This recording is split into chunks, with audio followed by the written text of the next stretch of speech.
Hi guys, welcome back to our YouTube channel. So in this video, I'll be showing you on how to fix if your FaceTime is not working. So I have here some tips for you to do to fix that.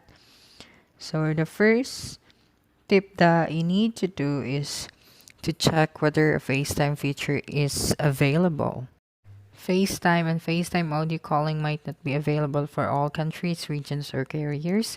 Call forward is not available with FaceTime. A FaceTime call can't be switched into a phone call or FaceTime audio call. To do this, end the current call and then make a new call. Make sure there isn't a FaceTime outage.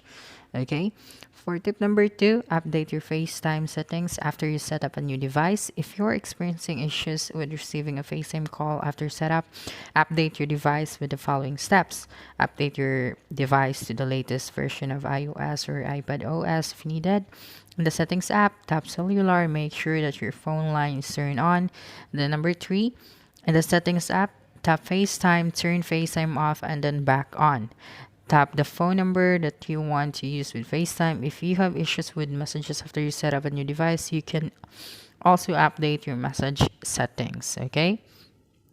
For next, use a fast connection to avoid sound quality issues with FaceTime. If your cellular connection or Wi-Fi network runs slowly, or other users stream audio or video on the same Wi-Fi network, you might have these issues: connection alerts or unavailable to connect, choppy video calls, black screen, and drop calls. Make sure that you both and the person that you call use a fast Wi-Fi or cellular connection. If you use Wi-Fi, FaceTime requires a broadband connection.